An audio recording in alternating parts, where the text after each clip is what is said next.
Another bad Detroit Pistons loss to the Los Angeles Clippers. Fans are starting to lose their minds a little bit. It's looking pretty bad for the Pistons. They're shooting horrifically from the field. Still 20 games of the season. What's going on? We're going to talk about that in today's episode of the Locked On Pistons podcast.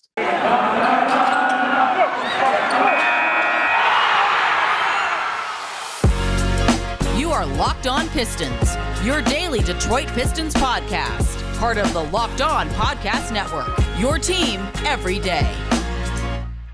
What's the deal? Welcome back to another episode of the Locked On Pistons podcast. I want to thank you guys for making Locked On Pistons your first listen of every single day. We are free and available on all your podcast platforms. And also, we are over on YouTube. We're trying to get to 1,000 subscribers by the end of the year. We're around, I think, at 650 right now. So, again, if you want to find the best way to support the podcast and support the work that I put into the podcast, go to the YouTube channel. Hit that subscribe button underneath the Locked On Pistons YouTube channel. I'd really appreciate it. But we got a lot I want to talk about today. And I just want, real quick, before we get into the content, I want to tell you guys, I know this past week was a little bit of a random week. We had the first 3 days of recording podcasts, then we took a day off for Thanksgiving. We didn't come with one on Friday, but I'm publishing one on Saturday. Usually we go Monday through Fridays. I know it was a little bit different this week. Next week we'll get back to Monday through Friday. Just this week with Thanksgiving and everything, it definitely was a little bit chaotic. So we'll get back to Monday through Friday next week, but I apologize for this past week being a little bit different and chaotic. But let's go ahead and talk about the content, man. And for all you guys watching on YouTube, yes, I know I need a haircut. But anyways, the Pistons just got done losing another tough game to the Los Angeles Clippers. They're looking really bad. And first off, I want to say it's not a coincidence that this team has looked this bad. I'm sorry if you hear my dog barking in the background. She's just annoying. But it's not a coincidence that this team has looked worse since Killian Hayes has been out. This team needs Killian in the starting lineup. This team needs Killian on the floor. He sets the table for guys offensively. Currently, he's the Pistons' best outside shooter, which is, I don't think anyone would have thought that heading into the year, but he's currently their best outside shooter, best catch and shooter, and he sets the table offensively. He creates shots for open guys. They desperately need him, and they're asking way too much for it. I don't think just Cade Cunningham, honestly, on offense.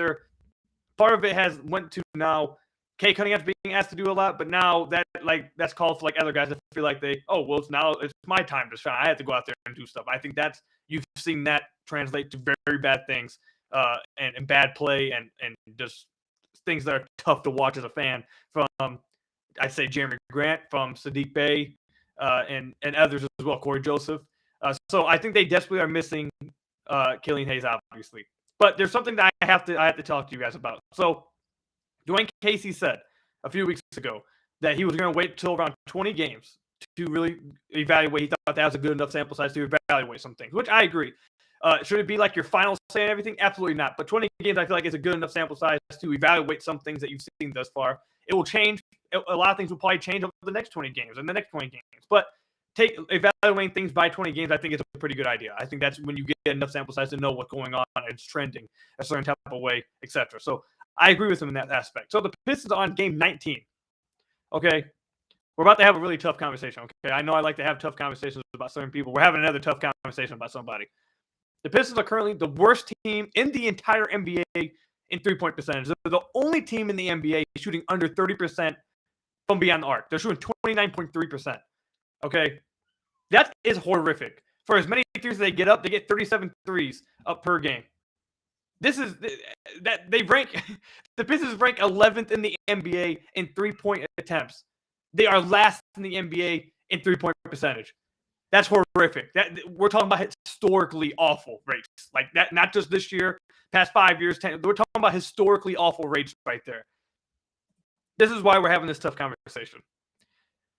And I just want to preface this by saying, this is not saying that this person is going to fail in the future. It does not mean that he's awful. It does not mean he hasn't done good things. Let's not overreact to what I'm saying. I'm just simply pointing this part out because you have to be fair and objective with everything that has happened and when you analyze somebody. Tori Weaver said in the offseason, Oatley, please stop crying. I hope you guys can't hear her. Tori Weaver said in the offseason that this team was addressing outside shooting. He said the biggest need he thought was addressing outside shooting. They asked Dwayne Casey. Dwayne Casey said, yep, Troy Weaver thought that outside shooting was a major need, and I feel he said that he went out and addressed it. Troy Weaver said publicly at the press conference, I believe it was one introducing the rookies, that he said that he felt like they have addressed outside shooting. He said it again multiple times throughout the offseason. I've addressed outside shooting. It's the biggest need we needed.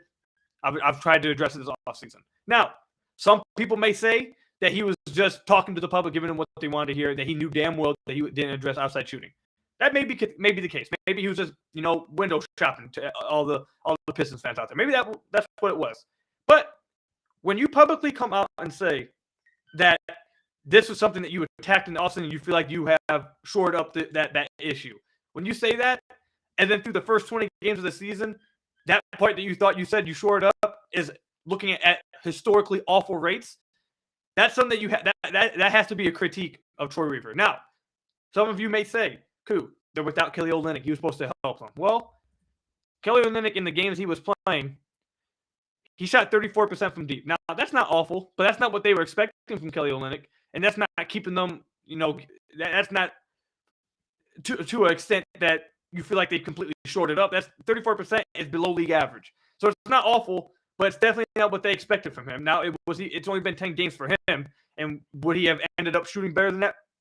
Probably. I mean, his career says otherwise. So maybe he would have continued to shoot a little bit better. But that was his main piece he brought in. And he was shooting at a below average rate from beyond the arc. You go down the list. Jeremy Grant shooting 31%. Frank Jackson, who has picked it up a little bit lately, but he's shooting 30%. Sadiq Bey, 30%. Josh Jackson, 28%. Diallo, 27%. Corey Joseph, 25%. Cade's at 25%. Trey Lyles, 25%. Isaiah Stewart isn't even attempting 0.7 threes a game, and he's shooting 11%. So this is simply all I'm saying. It has to be a blemish, or at least a critique of Troy Weaver thus far, that the part that he said that he had shored up has looked awful this season. It's looked historically awful. Now, again, like I said, it may have been just him talking, trying to appease people, and he knew that this wasn't the case, and they don't really care about this season, and all of that. And that may very well be the case, but still, we have to critique on what we've seen thus far, and specifically when one of the things that you came out in the offseason and said that you addressed and that you thought you shored up, and that part is one of the worst parts of the team, I don't see how you can escape from critiquing him at that point, critiquing him on that specifically. Now, again, I'm not saying Troy Weaver's a bad GM. I'm not saying he's a failure now and that he needs to be fired or something. I know people like taking, as soon as you critique one thing about someone, oh, God, now the ambulance just came, and now it's just time to get him out of there. No, that's not what I'm saying. You have to be able to critique people objectively. And Troy Weaver has done some really good things. He's done some really good things so far that we think in the draft. He's done some good trades, people feel like. He has a good outlook on the future. He has a good job evaluating talent, apparently. He's done some good things for the Pistons. He's completely reshaped the team in like a year and a half. He's done some good things. That doesn't mean you just ignore the bad things. And I think so far through 20 games, which Dwayne Casey himself said thought was a good enough sample size to start evaluating things, through 20 games, the outside shooting 100% was not addressed. It was 100% was not addressed. The Pistons are quite literally the worst outside shooting team in the entire NBA. So I feel like people have to start talking about that. Again, it doesn't mean he's a failure. Maybe he thought this was going to happen all along. He was just telling us what we wanted to hear. Again, but I feel like that you probably shouldn't say that publicly, and because then it's going to look even worse on you when it doesn't happen. If that was the case all along, you should have never even said that publicly. But anyways, just let me know what you guys think about that. Again, I'm not saying Troy Weaver's a failure. He's done some really good things for the Pistons. I like Troy Weaver. I think he's going to be a good guy, good GM for the Pistons moving forward. But that doesn't mean he just gets absolved of all criticism. He could do no wrong. So far through 20 games, it definitely looks like he's failed in that outside shooting department that he himself claimed that he shored up. That's all I'm saying. I think that it's time to talk about that, because Dwayne Casey himself said through 20 games, it's good enough to evaluate. We're at game 19, and we're the worst outside shooting team in the entire NBA. So let me know what you guys think about that in the comment section down below or on Twitter at Kuka Hill. But when we come back from the ad break, we're going to talk about everything else we're seeing.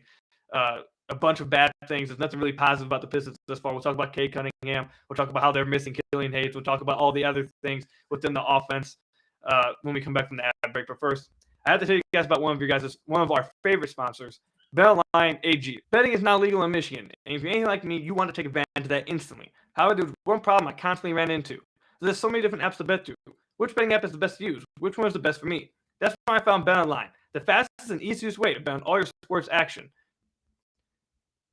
Head to their new updated desktop and mobile website to sign up today and receive your 50% welcome bonus with promo code LOCKEDON to receive your bonus. And it's not just football. BetOnline has pro and college hoops, NHL, boxing, UFC, and even your favorite Vegas casino games. Don't wait to take advantage of all the amazing offers available for the 2021 NBA season or full sports season. BetOnline is the fastest and easiest way to bet on all your favorite sports. So again, make sure you go check out their new updated or mobile website to sign up today and receive your 50% welcome bonus with promo code LOCKEDON to receive your bonus.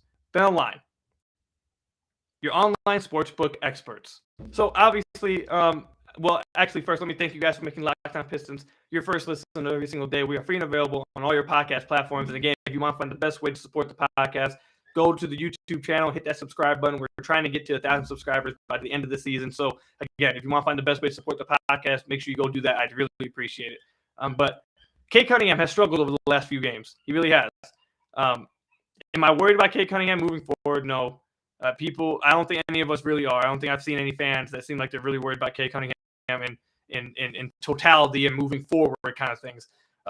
There's no reason to feel like that. He's still finding ways to impact the game. He's filling up the box score, which I know that doesn't really, if you're shooting that bad from the floor and it feels like you're not really impacting the game, but he is. He's finding other ways to impact the game. He's a really good passer. I swear he would average like 10 assists so far for the Pistons if guys could just hit shots. He's been active on the glass, so he's doing other things. And while he's stacking up steals, I believe he had 3 tonight. He is looking a little bit lost on defense sometimes, specifically off-ball defense, helping a little bit too much and giving up open thirties. But I think the main concern, obviously, from everybody is how he shot over the last few games. So and I hate, again, you guys know how much I hate that Basketball Reference doesn't update their stats until the next day. But before this game today against the Clippers, over the last 3 games, he was shooting 27% from the field, 18% from beyond the arc, and 66% from the free throw line. It's just not very good. But the free throws was only on 3 attempts, so it's 2 of 3, not that big of a deal. But either way, so he struggled again tonight not tonight, but today against the Los Angeles Clippers. And what's the issue with Cade Cunningham? What should you be worried about him? How can he get going a little bit better? So this is what I think about how Cade Cunningham could possibly improve or make it a little bit easier on him and try to snap out of this slump. So I said this on Twitter. Cade Cunningham is going to be a volume outside shooter. It's just going to be the case. That's what he is. That's the type of player he's going to be. He's going to get up a lot of outside shots. Excuse me. And there's nothing wrong with that. I don't have a problem with Cade being a volume outside shooter. I think that's extremely important for the Pistons that they need. They need a pull-up threat off of pick and rolls when guys go underneath or when they play drop coverage, all those kind of things. They need someone like Cade who's able to hit pull-up jumpers. Now, obviously, he's been up and down. There was a first 3-game stretch where he couldn't hit anything. Then there was like another 7-game stretch where he was shooting like 37% from deep. And now he's on another 3-game spell when he's just not hitting shots right now. So it's been up and down for Cade Cunningham this season. But he's shown and exhibited that that's going to be what he is. He's going to be able to hit pull-up threes. That's part of the things that was so intriguing about him. He can hit shots off the dribble. He can pull up from anywhere. He's going to be able to do that, and that's going to be a big part of his game. He's going to shoot a lot of them. I don't have a problem with that. What I do have a problem with right now is, I guess I shouldn't say a problem, but I feel like this is part of the reason why he's struggling so much right now, is that I don't feel like he's balancing it as much with being aggressive, getting to the basket, and getting free throws. See, for example, Steph Curry. He is obviously a volume three-point shooter.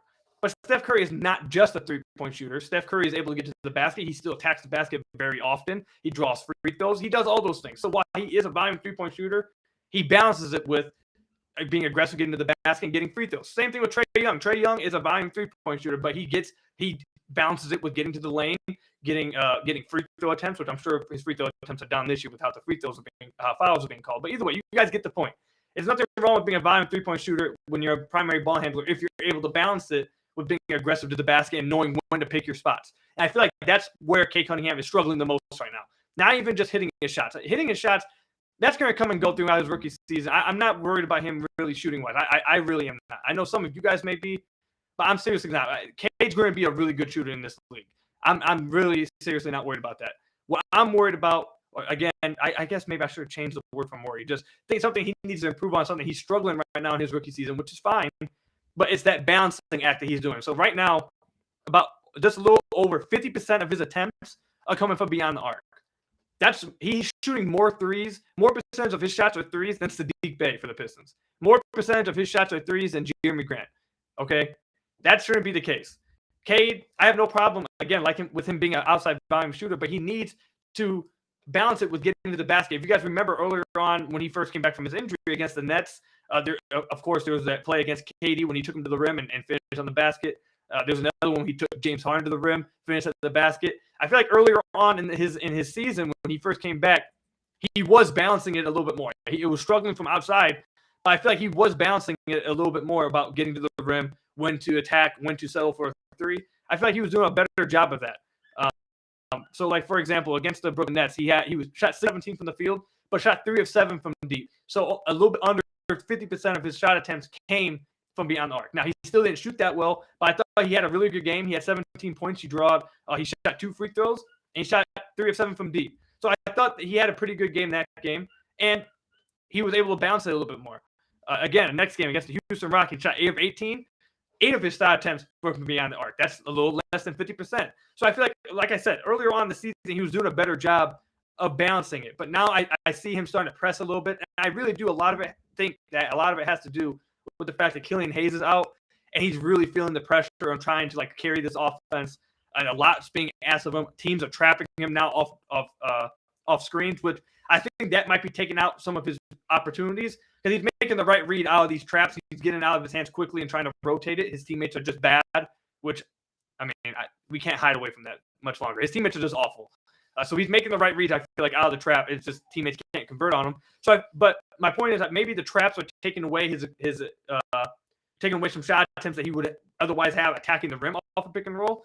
But either way, we can keep going down the list. So a game against Toronto, I thought he really struggled in that game shooting-wise. He shot 10 times.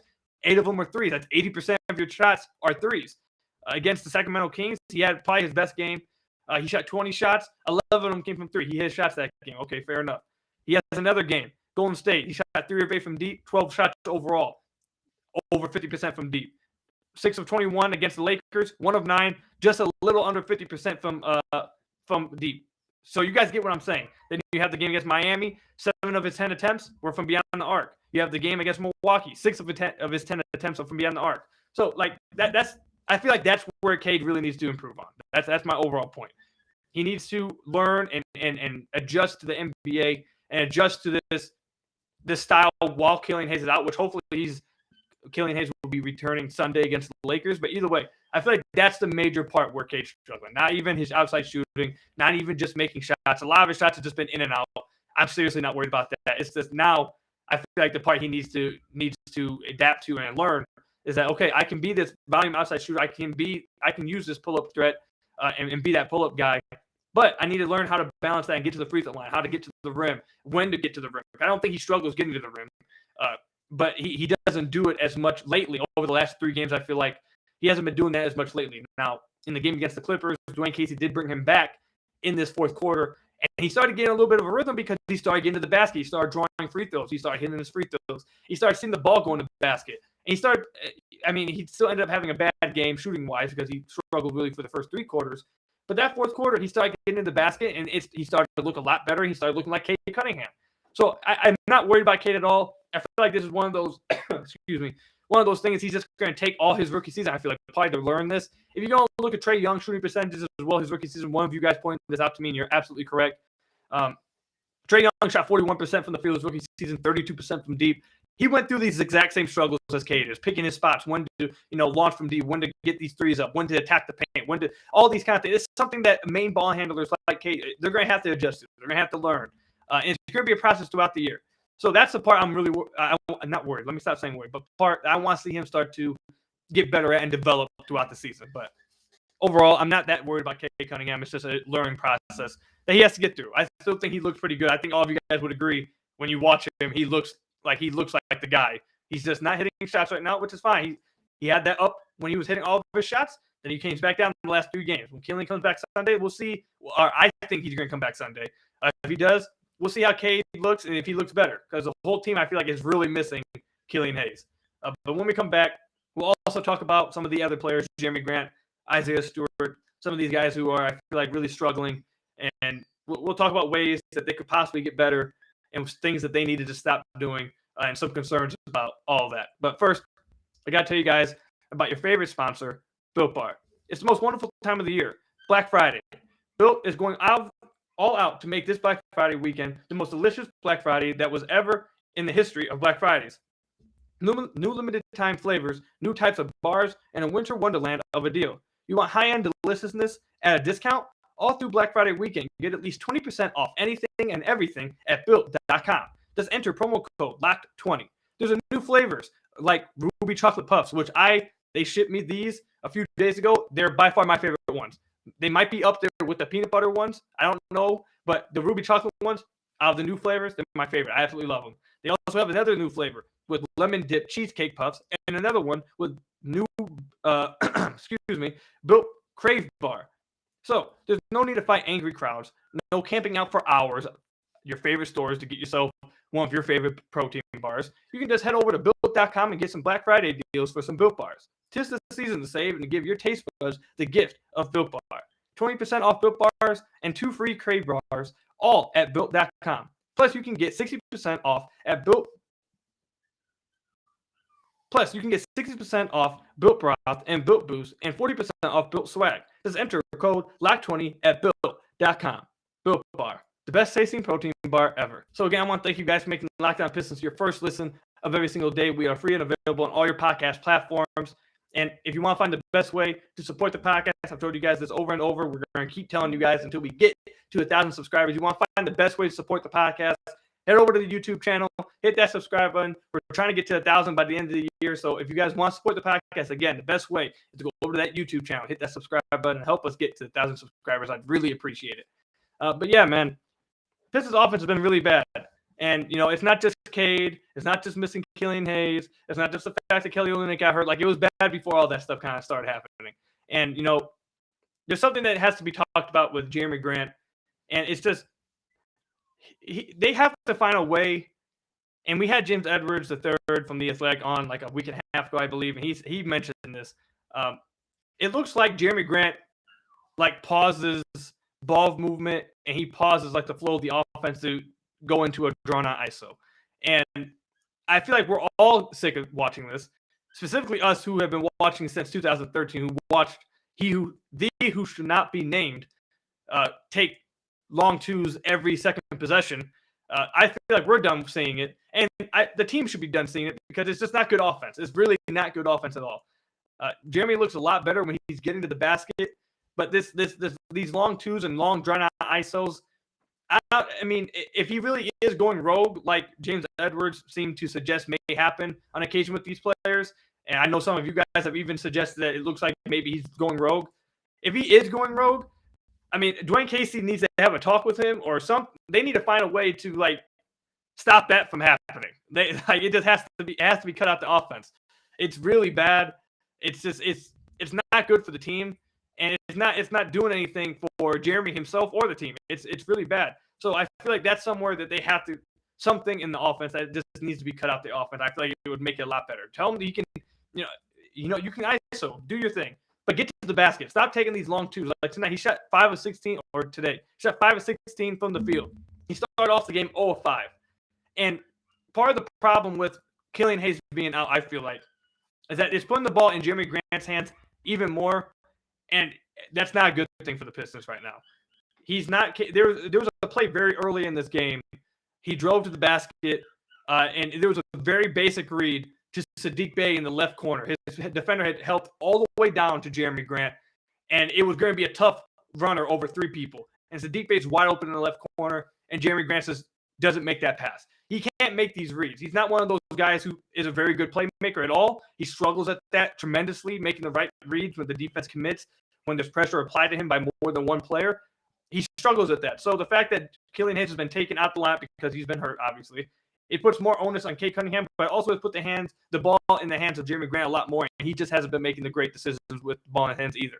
So combine that with Cade's struggles and the fact that Jeremy Grant is not making the right decisions with the ball in his hands, it's a recipe for disaster. So this team desperately needs Killian Hayes back, but also they just need Jeremy Grant to cut these long twos out his game. Like, he was able to draw 9 free throws against the Clippers. That's really good. When he gets to the basket, he looks a lot better. The long twos has to be cut out. It's bad offense. It's bad offense for him, and it sucks to watch. I'm tired of watching. I'm going to keep it a buck with you guys. Maybe like 50% of this is simply because I don't want to watch it no more. I don't want to see it no more. I can't. I can't stand it. The long twos make me want to throw up. It's awful. Like the ones he takes when both his feet on the three-point line, it's awful. It's awful. There's no way you can tell me any of you guys like seeing that. It's like immediate. Oh, God, cringe. Just immediately. It's awful. But yeah, those are my thoughts with Jeremy Grant right now. Isaiah Stewart, I'm a back off Isaiah Stewart a little bit right now. Because I know he just came off a suspension and he's working. Maybe he's working his way back in a little bit. But I think people, and there's more people from outside Detroit who've been watching and have been saying this. I see some of you guys starting to realize this as well. Isaiah Stewart, there's something that has to happen with him offensively. He has to do something. Something has to improve. He has to bring something offensively. Whether that's outside shooting, which I told you guys throughout the all offseason, I was a little bit skeptical that he'd be able to bring. Whether that's finding a way to be a dominant presence inside, which I find hard for him to be able to do because of his lack of explosiveness and his lack of touch recently around the rim. Or if it's just his mid-range, maybe a 10 to 12 pull-up off a pick and roll that he can stop and hit, which he was hitting a little bit last season at a decent rate. But either way, he has to find something to be a threat because there's been too many plays where Cade Cunningham or Killian Hayes or anyone, or Sadiq Bey tonight had 2 dump-offs to Isaiah Stewart. That should be easy dunks and easy points for the Pistons. That Isaiah Stewart just simply wasn't able to even get up off the ground and attempt a shot because he just doesn't have that explosiveness. And it's tough to see for the Pistons offense. I know, again, Isaiah Stewart brings something defensively. He brings something physicality-wise. But right now, I feel like right now through the first 20 games, and I think it's been evident that he's been a little bit overmatched right now as a starter through the first 20 games. Now, again, this is not saying that he'll never become a starter. This is not saying that he's awful. This is not saying that he's bad. This is simply saying what we've seen so far. Through 20 games, it looks like he's been overmatched against starters. So somewhere that he needs – this would really help him. He needs to find somewhere to make his niche offensively, whether that's, like I said, outside shooting, maybe a pull-up on the pick and rolls, maybe not going all the way to the rim on the pick and roll, stopping short and hitting a little like LaMarcus Aldridge pull-up, one of those kind of things. Or, just going up, trusting the passes that are coming to you and going up strong and confidently at the rim, all these dump-offs. Maybe he gets fouled. Maybe he just can't finish those. But he has to at least try. Those ones he has to at least try to go up. But either way, he has to find a way to do something offensively for this team because it really is – it's hurting the team. The fact that he's not able to recently, or really over the first 20 games, really do anything offensively. He had that one game against Toronto where the team went out of its way to find him underneath, which I thought was a pretty good, game plan. They ended up winning that game. So I thought it was a pretty good game plan there. And, I liked it. But you can't do that every game. You're not going to drop plays for Isaiah Stewart all the time. So, he has to find something offensively to warrant keeping him on the floor for long stretches because he can't just simply be only defense. He has to find something to bring offensively, and he's struggling to do that right now. So I think that's going to be something to watch moving forward. Also, the Pistons broke his shot. His shot looks completely different from his rookie season. I don't care what anyone says. It looks completely different. It's like a 2-motion hitch kind of shot he has. It doesn't look as fluid at all. I don't like it. But, again, like I said, Isaiah Stewart needs to find something offensively to, keep himself on the floor. But, yeah, we'll wrap it up here for today's podcast. We'll be back on Monday to talk about what we've seen in the rematch between Isaiah Stewart, LeBron James, and the Octagon. No, I'm just kidding. But we'll talk about the game against the Pistons and Lakers on Sunday. If Killian Hayes plays, we'll see if the team looks a little bit better. We'll see if Cade Cunningham starts to hit a little bit more shots, starts to get a little bit more aggressive, getting to the basket. We'll talk about everything we see in that game on Monday's podcast. I want to thank you guys again for making Lockdown Pistons your first listen of every single day. We are free and available on all your podcast platforms. And again, if you want to find the best way to support the podcast is by going to that YouTube channel, hitting the subscribe button underneath the Lockdown Pistons YouTube. I really appreciate it. It's the best way. Again, it's the best way to support the podcast and support all the work that I put into the podcast. We're trying to get to 1,000 subscribers by the end of the season or by the end of the year. And I'd really appreciate if we got there. So again, if you want to support the podcast, go to the YouTube channel and hit that subscribe button. Also, for your second listen today, make Lockdown Bets your second listen, your daily one-stop shop for all your gambling needs. Hosted by your boy Q with expert analysis and insight from Lee Sterling. It's free and available on all platforms. But that's all I got for you guys today. I hope you guys enjoyed the game against the Lakers over the weekend. I hope you guys had a great Thanksgiving. And until Monday, I'll see you guys later. Peace out, everybody.